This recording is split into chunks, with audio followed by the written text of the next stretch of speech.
सोचिए अगर कल सुबह उठते ही दुनिया से सारा खाना गायब हो जाए, न खेत रहे, न दुकानें, न जानवर, तब इंसान क्या करेगा?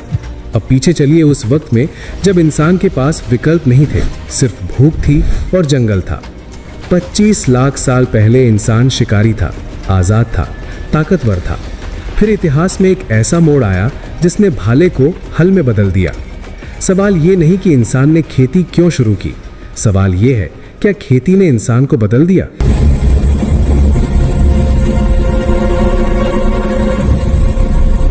दोस्तों, आगे बढ़ने से पहले एक छोटी सी बात, यह वीडियो सिर्फ कहानी नहीं है, इसके पीछे बहुत मेहनत और रिसर्च लगी है।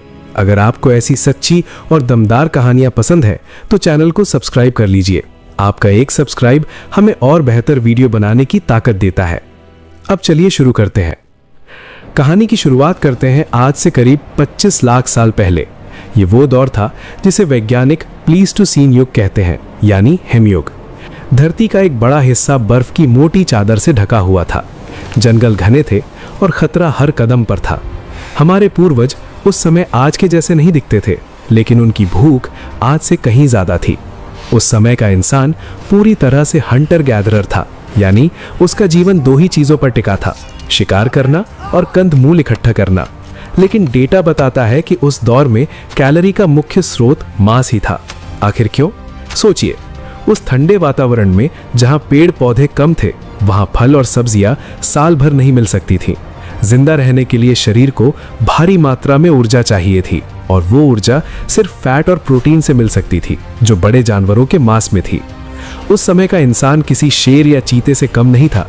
वो झुंड में निकलता, अपने बनाए हुए नुकीले पत्थर के औजारों से विशाल मैमथ का शिकार करता और उसका मांस खाता। और यही मांस वैज्ञानिकों के अनुसार हमारे दिमाग के विकास की सबसे बड़ी वजह बना। जी हाँ, ये सुनकर अजीब लग सकता है, लेकिन मानव मस्तिष्क का आकार जो आज इतना बड़ा और विकसित है, उसे बढ़ने के लिए उस समय हाई प्रोटीन डाइट की जरूरत थी। मांस को पचाना आसान था और उससे मिलने वाली ऊर्जा ने हमारे दिमाग को बड़ा होने का मौका दिया। तो सवाल ये उठता है कि जब सब कुछ ठीक चल रहा था, इंसान फूड चेन में सबसे ऊपर था, तो फिर उसने ये सब छोड़ क्यों दिया? उसने अपना भाला फेंक कर हाथ में हल क्यों उठा लिया? यहीं से कहानी में एक रहस्यमयी मोड़ आता है। आज से करीब 12,000 साल पहले पृथ्वी पर कुछ ऐसा हुआ जिसने सब कुछ बदल दिया। ये समय था होलोसीन युग की शुरुआत का। अचानक धरती का तापमान बढ़ने लगा। वो बर्फ जो हजारों सालों से जमी हुई थी पिघलने लगी। समुद्र का स्तर बढ़ा और इसके साथ ही मौसम बदलने लगा। जो जमीन पहले बंजर और बर्फीली थी, वहां अब हरियाली छाने लगी। लेकिन इस मौसम परिवर्तन का शिकारियों पर एक बहुत बुरा असर पड़ा। जिन बड़े जानवरों जैसे मैमथ का इंसान शिकार करता था, वो इस गर्मी को झेल नहीं पाए और धीरे धीरे विलुप्त हो गए। अब इंसान के सामने एक संकट था। वो बड़े जानवर जो उनके भोजन का मुख्य स्रोत थे, अब नहीं रहे थे।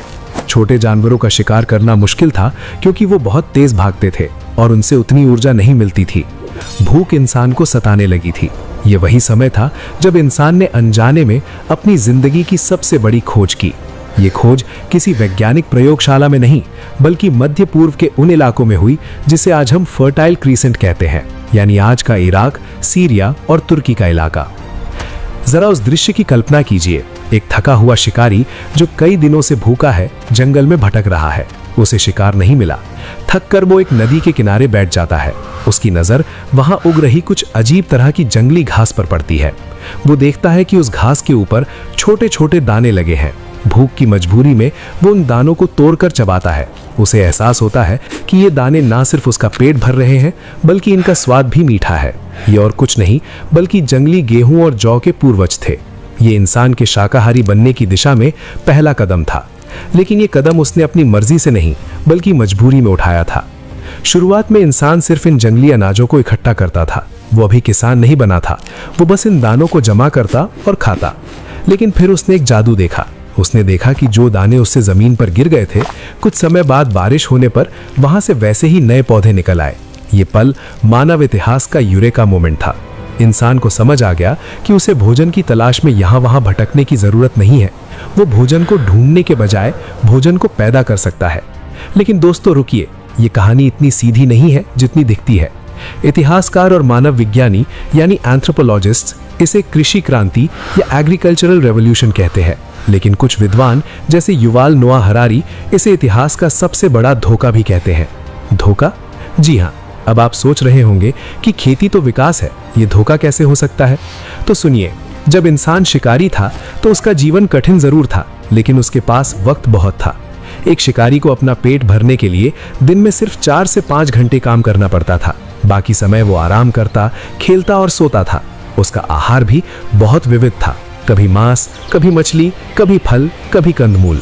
इससे उसे हर तरह के विटामिन और मिनरल मिलते थे। लेकिन जैसे ही इंसान ने खेती शुरू की और शाकाहारी भोजन की तरफ बढ़ा, उसकी जिंदगी नर्क बन गई। अब उसे सुबह से शाम तक खेतों में कमर तोड़ मेहनत करनी पड़ती थी। जमीन जोतना, पानी देना, जंगली जानवरों से फसल की रक्षा करना, ये काम कभी खत्म नहीं होता था। और बदले में उसे क्या मिला? सिर्फ गेहूं या चावल। उसका आहार अब सीमित हो गया था। इससे कुपोषण बढ़ा, कद छोटा हुआ और नई नई बीमारियां आईं जो पहले कभी नहीं थी। तो फिर इंसान ने ये रास्ता चुना ही क्यों? इसका जवाब है सुरक्षा का भ्रम और लालच। जब इंसान ने देखा कि एक छोटे से खेत से वो इतना अनाज पैदा कर सकता है जितना उसे महीनों तक जंगल में भटकने पर भी नहीं मिलेगा, तो वो लालच में आ गया। उसने सोचा कि ये जीवन आसान होगा, लेकिन उसे नहीं पता था कि वो एक जाल में फंस रहा है। जैसे ही अनाज का भंडार बढ़ा, इंसान की आबादी भी विस्फोट की तरह बढ़ी। शिकारियों के छोटे समूह अब बड़े गांवों और शहरों में बदलने लगे। ज्यादा लोग मतलब ज्यादा मुंह, और ज्यादा मुंह मतलब और ज्यादा खेती। ये एक ऐसा चक्रव्यूह था जिससे बाहर निकलना नामुमकिन था। अब इंसान चाहकर भी वापस शिकारी नहीं बन सकता था, क्योंकि अब इतनी बड़ी आबादी का पेट भरने के लिए जंगल में पर्याप्त जानवर बचे ही नहीं थे। इस तरह इंसान पूरी तरह से शाकाहारी और अन्न आधारित भोजन पर निर्भर हो गया। अब जरा इस बदलाव के वैज्ञानिक पहलू को देखते हैं। क्या हमारा शरीर इस बदलाव के लिए तैयार था? बिल्कुल नहीं। हमारा जबड़ा और हमारे दांत मांस को फाड़ने और चबाने के लिए बने थे, लेकिन जब हमने पका हुआ अनाज और नरम खाना शुरू किया तो हमारे जबड़ों का आकार छोटा होने लगा। आज जो हमारे मुंह में अकल दाढ़ की समस्या होती है, वो इसी बदलाव का नतीजा है। हमारे मुंह में अब इतने दांतों के लिए जगह ही नहीं बची है।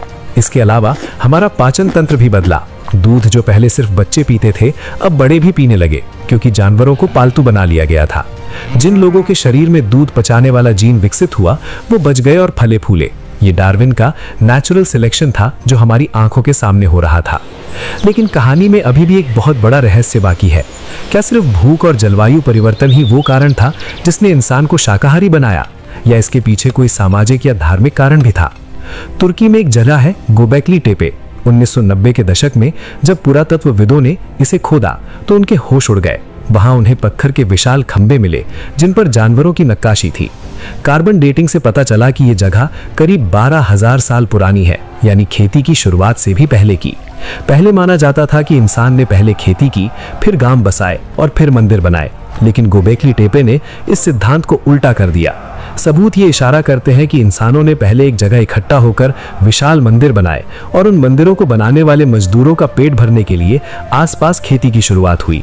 यानी ये मुमकिन है कि धर्म या आस्था ने हमें मांसाहारी से शाकाहारी अन्न आधारित भोजन बनाया। उन विशाल आयोजनों में बियर और रोटी का सेवन होता था, जिसके लिए भारी मात्रा में अनाज उगाया गया। जैसे जैसे समय बीता, ये शाकाहार सिर्फ पेट भरने का साधन नहीं रहा, बल्कि संस्कृति का हिस्सा बन गया। भारत जैसी जगहों पर जहाँ की जलवायु और मिट्टी खेती के लिए वरदान थी, वहाँ शाकाहार ने एक दार्शनिक रूप ले लिया। हमने अहिंसा को धर्म से जोड़ा, लेकिन इसकी जड़ें भी कहीं न कहीं अर्थशास्त्र यानी इकोनॉमिक्स से जुड़ी थी। एक गाय को मारकर खाने से आपको एक बार भोजन मिलता है, लेकिन अगर आप उसे पालते हैं तो वो आपको जीवन भर दूध देती है। उसके गोबर से खाद बनती है और उसके बछड़े खेत जोतते हैं। लंबे समय में जानवर को मारकर खाने की तुलना में उसे जिंदा रखना और खेती करना ज्यादा फायदेमंद सौदा था। हमारे पूर्वजों ने इस गणित को समझ लिया था, इसलिए धीरे धीरे मांस का सेवन कम होता गया और दाल, चावल, गेहूं हमारी थाली का राजा बन गए। आज जब आप अपनी डाइनिंग टेबल पर बैठते हैं तो याद रखिए कि आपके सामने रखी वो थाली हजारों सालों के संघर्ष, जलवायु परिवर्तन और हमारे पूर्वजों के कठिन फैसलों का नतीजा है। हम मांसाहारी से शाकाहारी रातों रात नहीं बने। ये एक धीमी, दर्दनाक और क्रांतिकारी प्रक्रिया थी। एक ऐसी प्रक्रिया जिसने शिकारी को किसान बनाया, खेतों को जंगल बनाया और अंततः वानर को मानव बनाया। ये कहानी हमें सिखाती है कि बदलाव प्रकृति का नियम है और जिंदा वही रहता है जो वक्त के साथ अपनी आदतों को बदल सके। तो दोस्तों, ये थी वो अद्भुत यात्रा जो जंगल के खूनी शिकार से शुरू होकर खेतों की सुनहरी फसलों तक पहुंची। क्या आपको लगता है कि खेती अपनाकर हमने सही किया या शिकारी जीवन ज्यादा बेहतर था? ये सवाल मैं आप पर छोड़ता हूं।